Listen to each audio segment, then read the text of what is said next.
UP चुनाव में आज का दिन भी दल बदल के नाम रहा। मुलायम सिंह यादव की छोटी बहू और अखिलेश यादव के भाई प्रतीक यादव की पत्नी अपर्णा यादव ने आज आखिरकार बीजेपी का दामन थाम ही लिया।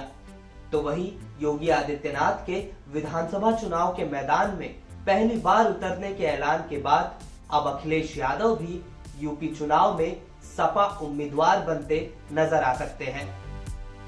उत्तर प्रदेश विधानसभा चुनाव से पहले राज्य की सियासी जंग दिलचस्प होती जा रही है। राज्य में पहले चरण का मतदान 10 फरवरी को होगा। इसे लेकर लगभग सभी दलों ने अपने पहले चरण के प्रत्याशियों की घोषणा कर दी है। जहां गोरखपुर और प्रयागराज में अंतिम चरणों में चुनाव के बावजूद बीजेपी ने योगी आदित्यनाथ के गोरखपुर और केशव मौर्य के सिराथू से चुनाव लड़ने का ऐलान कर दिया है। वही बुधवार को न्यूज एजेंसी एएनआई के हवाले से खबर सामने आई कि समाजवादी पार्टी प्रमुख और वर्तमान में आजमगढ़ से सांसद अखिलेश यादव भी उत्तर प्रदेश विधानसभा का चुनाव लड़ने का मन बना चुके हैं। अखिलेश यादव से जब यह पूछा गया कि क्या वह यूपी चुनाव में उम्मीदवार होंगे, इसके जवाब में उन्होंने कहा कि वह आजमगढ़ की जनता से बात कर इस बारे में अंतिम फैसला लेंगे। हालांकि वह किस सीट से लड़ेंगे, इसे लेकर अखिलेश ने कुछ नहीं कहा। मैं आजमगढ़ की जनता से अनुमति लेकर के ही चुनाव लड़ूंगा, अगर चुनाव लड़ता हूं तो। नहीं, आजमगढ़ की जनता से अनुमति इसलिए लेनी पड़ेगी, वहां के लोगों ने मुझे जिताया है। अखिलेश यादव आजमगढ़, कन्नौज या फिर पूर्वांचल की किसी सीट से चुनाव लड़ सकते हैं। आजमगढ़ में आखिरी चरण में वोट डाले जाने हैं, जबकि मुलायम सिंह यादव परिवार का गढ़ माने जाने वाले मैनपुरी, कन्नौज और इटावा में तीसरे चरण में वोट डाले जाने हैं। मीडिया से बातचीत में अखिलेश यादव ने यह जरूर कहा कि योगी आदित्यनाथ के चुनाव से पहले उनका चुनाव हो जाएगा। मैं आजमगढ़ की जनता से कहूंगा और पार्टी जहां फैसला लेगी वहां लड़ूंगा, और चुनाव पहले होना चाहिए। योगी जी से पहले लड़ लें चुनाव। कुछ भी हो सकता है, कुछ भी हो सकता है। यहां पुड़िया निकल सकती है तुम्हारी सीट पर। हालांकि ये समाजवादी पार्टी का कार्यालय है, यहां नहीं निकलेगी। अखिलेश यादव ने अब तक कोई विधानसभा चुनाव नहीं लड़ा है। बीजेपी भी उन पर आरोप लगाती रही है कि वह जमीनी नेता नहीं है, बल्कि मीडिया के जरिए और अपने परिवार के दम पर अपनी सक्रियता बनाए रखते हैं।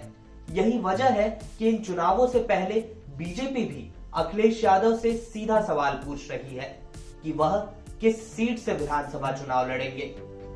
मुलायम सिंह यादव की छोटी बहू और अखिलेश यादव के सौतेले भाई प्रतीक यादव की पत्नी अपर्णा यादव की बीजेपी में एंट्री के दौरान यूपी के उप मुख्यमंत्री केशव प्रसाद मौर्य ने भी चुनाव लड़ने को लेकर अखिलेश यादव पर तंज कसा। केशव प्रसाद मौर्य ने कहा कि अखिलेश यादव परिवार, सरकार और सांसदी सभी जगहों पर असफल साबित हुए हैं। केशव मौर्य ने पूछा कि मोदी योगी सरकार की विकास योजनाओं पर सपा का स्टिकर लगाने वाले अखिलेश अब तक अपने द्वारा विकसित किया गया यूपी का एक विधानसभा क्षेत्र क्यों नहीं ढूंढ पा रहे हैं। उसी के क्रम में आज अपर्णा जी आई हैं। मैं उनका स्वागत करते हुए यह भी कहना चाहूँगा कि उत्तर प्रदेश के पूर्व मुख्यमंत्री और समाजवादी पार्टी के वर्तमान अध्यक्ष श्री अखिलेश यादव जी अपने परिवार में ही सफल नहीं हैं और प्रदेश के मुख्यमंत्री के रूप में भी असफल रहे हैं, सांसद के रूप में भी असफल हैं, और उनको इतना लंबा समय भारतीय जनता पार्टी प्रत्याशियों की पहली सूची आई, हमारे माननीय मुख्यमंत्री जी का, मेरा भी नाम पहली सूची में आया, लेकिन अभी भी कहते थे कि हमने बड़ा विकास किया है। जो विकास योजनाएं आती थी उस पर स्टिकर चस्पा करने का काम की हमने ये शुरू किया है, और कोई विकसित क्षेत्र उनके द्वारा जो विकास किया गया उस क्षेत्र से उनके अंदर चुनाव लड़ने की हिम्मत नहीं हो रही है। खबरों के मुताबिक बीजेपी के उत्तर प्रदेश के मौजूदा मुख्यमंत्री योगी आदित्यनाथ को पहली बार विधानसभा चुनाव लड़ाने के ऐलान के बाद सपा प्रमुख और पूर्व मुख्यमंत्री पर दबाव बढ़ गया है।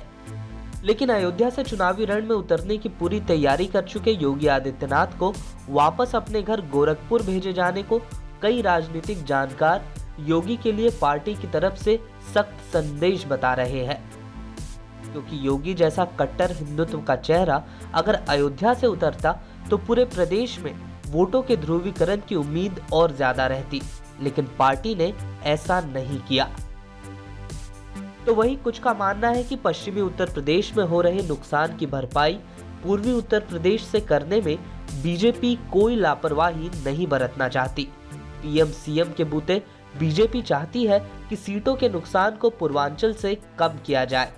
यह बात तो साफ है कि योगी आदित्यनाथ को चुनावी मैदान में उतारकर बीजेपी ने अखिलेश यादव पर दबाव बनाने की कोशिश की है, लेकिन क्या योगी की ही तरह अखिलेश भी अपने किसी गढ़ से चुनाव लड़ेंगे या फिर कोई नई चुनौती स्वीकार करेंगे, यह देखने वाली बात होगी।